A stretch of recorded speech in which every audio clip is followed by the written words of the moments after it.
پر ہم گفتگو جو کر رہے ہیں اسے جاری رکھتے ہوئے آگے چلیں گے، اور اب آئیں گے ذرا تھوڑا سا اس پہلو کی طرف۔ ایک تو تعارف ہم نے پیش کر دیا، اعتراضات تو ہمیشہ سے ظاہر ہے خدا تعالیٰ کی قائم کردہ جماعتوں کے اوپر ہوتے ہی آئے ہیں۔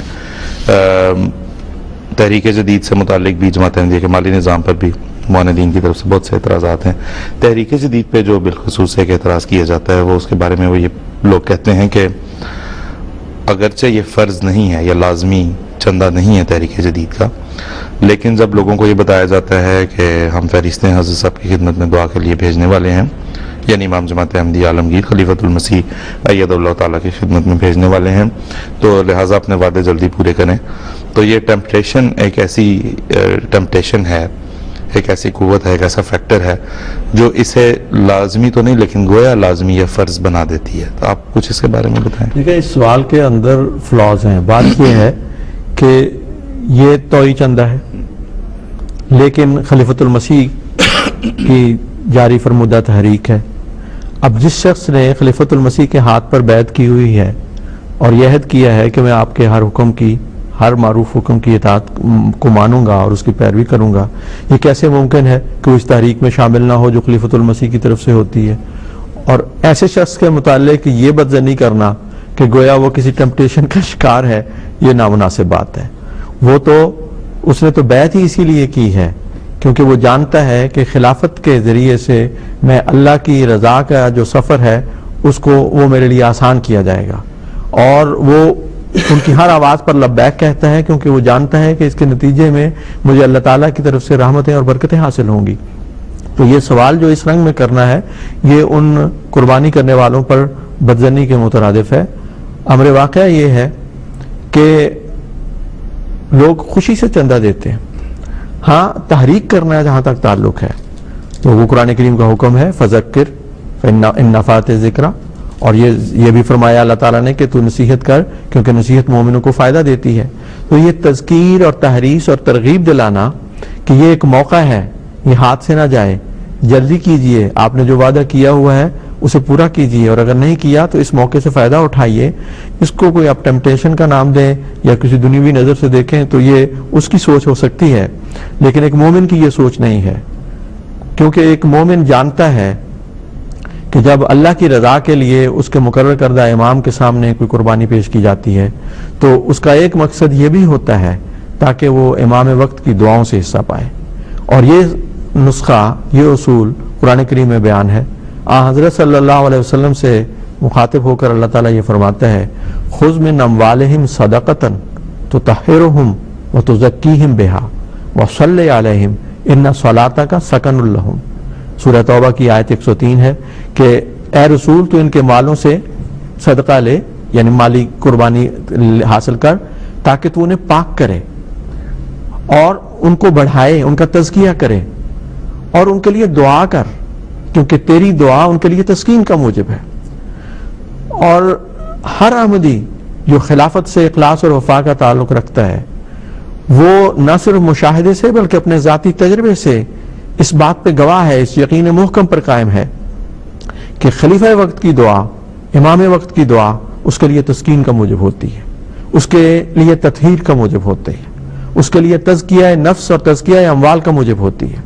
اور وہ لوگ جو خلیفہ وقت کے سامنے اپنے اموال پیش کرتے ہیں اللہ کی رضا کی خاطر،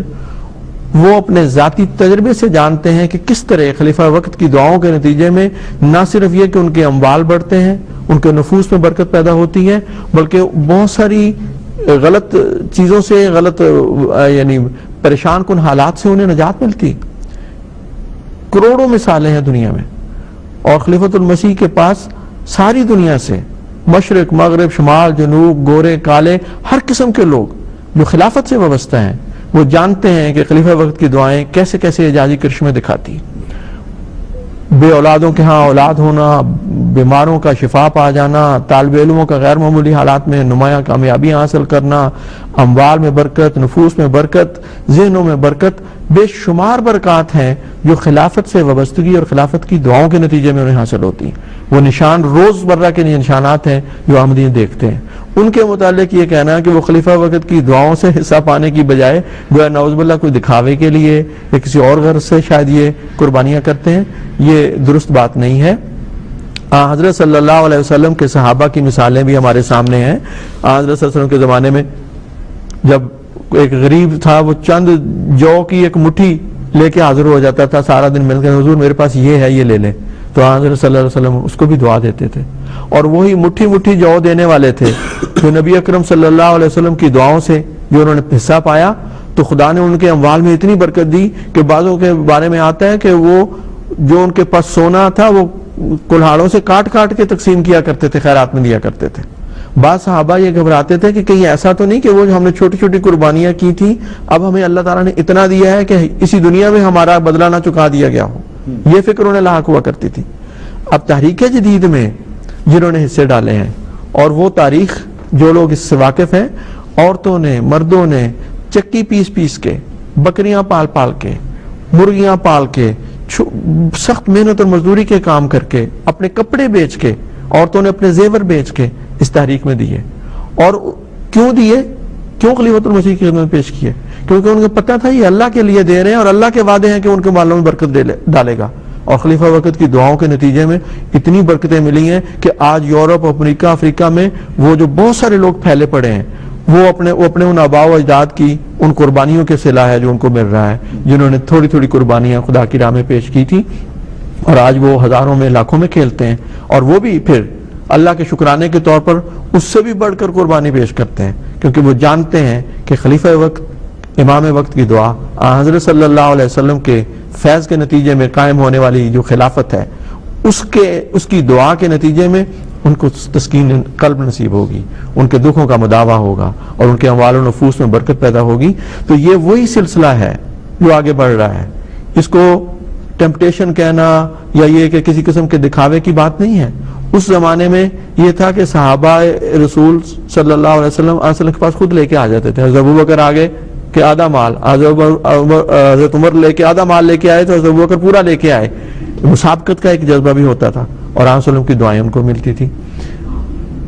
آج خدا کے فضل سے 198 ملکوں میں جماعت پھیل چکی ہے۔ اب یہ ممکن نہیں ہے کہ ہر شخص اپنے اموال کو لا کے خلیفۃ المسیح کے سامنے براہ راست پیش کر سکے، اس لیے جماعتیں یہ تحریک کرتی ہیں کہ ہم آپ کے نام دعا کے لیے حضور کی خدمت میں پیش کرتے ہیں، اور بالخصوص یہ رمضان کے مہینے میں یہ ایک خاص تحریک کی جاتی ہے کہ ایک خاص موقع ہے، ایک خاص موسم بہار ہے، قبولیت دعا کا ایک موسم آیا ہوا ہے، اور ایک ساری دنیا دعاؤں میں لگی ہوئی ہے، اور خلیفۃ المسیح کی خدمت میں اگر اس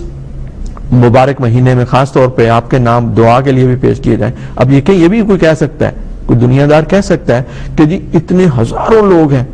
کیا خلیفۃ المسیح وہ سارے نام پڑھ سکتے ہیں؟ یقیناً نہیں، لیکن جس ذات کی خاطر وہ قربانیاں پیش کی جا رہی ہیں، اور جس نے اس خلافت کو قائم کیا ہے، وہ ان قربانی کرنے والوں کے جذبات سے، ان کے دلوں سے بھی واقف ہے، ان کی نیتوں سے بھی واقف ہے، ان قربانیوں پر بھی نظر ہے،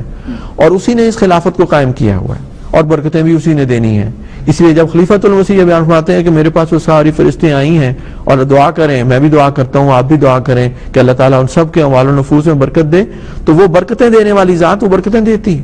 ہم غیروں کی طرح کوئی پیروں فقیروں کا نظام نہیں ہے کہ پیر صاحب نے کوئی خاص کرنا ہے تو وہ ہوگی۔ ہمارا یہ اعتقاد ہے کہ یہ خدا کی قائم کردہ خلافت ہے، اور برکتوں کے سرچشمہ خدا کی ذات ہے۔ لیکن اب اس زمانے میں حضرت صلی اللہ علیہ وسلم کے فیض سے خدا تعالیٰ نے مسیح اور مہدی علیہ السلام کو بھیجا، اور پھر سے وہ برکتیں جو دنیا میں جاری کرنے کا نظام ہے وہ اب خلافت حقہ کے ذریعے سے اللہ تعالیٰ نے قائم فرمایا ہے، اور اس طرح سب برکتیں ہم اللہ سے ہی مانگتے ہیں، لیکن جو وسیلہ خدا نے عطا فرمایا ہے، جو خدا کی قائم کردہ خلافت ہے، اس سے جو وابستہ ہیں ان سے پوچھ کے تو دیکھے کوئی کہ کس طرح خلیفہ وقت کی دعائیں ان کے حق میں اللہ تعالیٰ کے فضل سے حیرت انگیز نشانات دکھاتی ہیں۔